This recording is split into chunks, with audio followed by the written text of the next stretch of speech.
ദൈവമേ, ഇത് ആ യൂണിയൻ നേതാവല്ലേ? ആ ദിനഗ്ര, ഒരു മിനിറ്റ്. ഓ ശരി.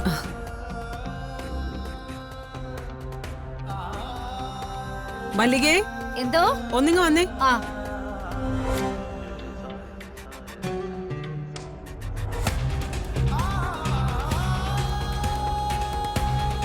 എന്താ മാഡം? നീ അതിങ്ങ് എടുത്തിട്ട് വാ. ആ മംഗലശ്ശേരിക്കാരെ പല വഴി പൂട്ടാനുള്ളതൊക്കെ ഞാൻ ചെയ്തു കഴിഞ്ഞു. കമ്പനി പൊളിഞ്ഞ വിവരം ഹെഡ് ഓഫീസുകളിൽ വിളിച്ച് ബാങ്കുകളെ അറിയിച്ചിട്ടുണ്ട്. അവർക്കത് ബോധ്യപ്പെടുകയും ചെയ്തു. ഓ, അങ്ങനെയും ചെയ്തോ? പിന്നെ അല്ലാതെ. ബാങ്കുകാരെ അറിയാലോ, ഇത്തരം സന്ദർഭങ്ങളിൽ അവർ ഉണർന്നു പ്രവർത്തിക്കും. ജപ്തി നടപടികളുമായി മുന്നോട്ട് പോവുകയും ചെയ്യും.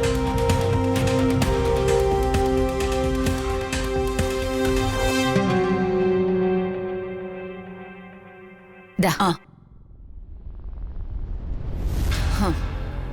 ഒരു വശത്ത് സമരവും മറുവശത്ത് ജപ്തി ഭീഷണിയുമായി രംഗം കൊഴുക്കുമ്പോ ഞാൻ രംഗത്ത് വരും.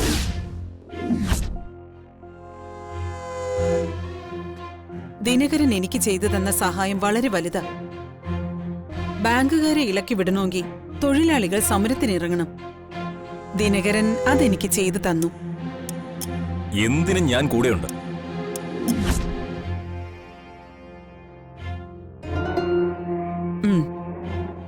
ആ, ഇത് തൊഴിലാളികളെ സമരത്തിനിറക്കി വിട്ടതിന് ദിനകരന് ഞാൻ തരുന്ന അഡ്വാൻസ്. കമ്പനി എന്റെ കയ്യിൽ എത്തുന്ന ദിവസം ബാക്കി ഞാൻ പറഞ്ഞ 50 ലക്ഷം നിങ്ങൾക്ക് കിട്ടും. സമ്മതിച്ചു.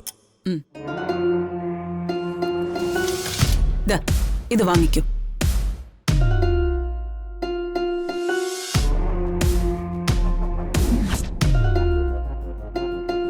എന്നാ വീണ്ടും കാണാം. ശരി ശരി.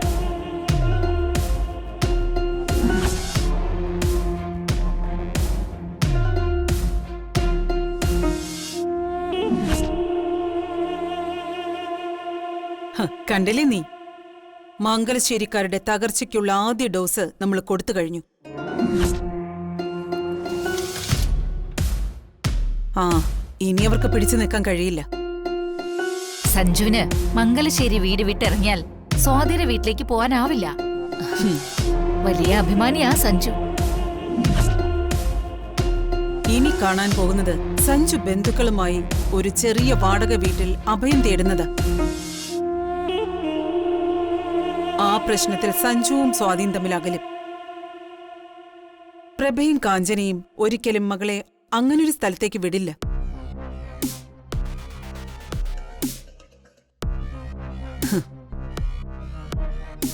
ഇതിനിടയിൽ നമുക്ക് ഭംഗിയായി കളിക്കാം, അവളുടെ കൊച്ചിനെ ഇല്ലാതാക്കുന്നത് വരെ.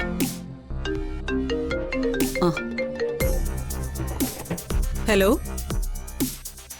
ആ, ഓക്കെ സർ, താങ്ക് യു.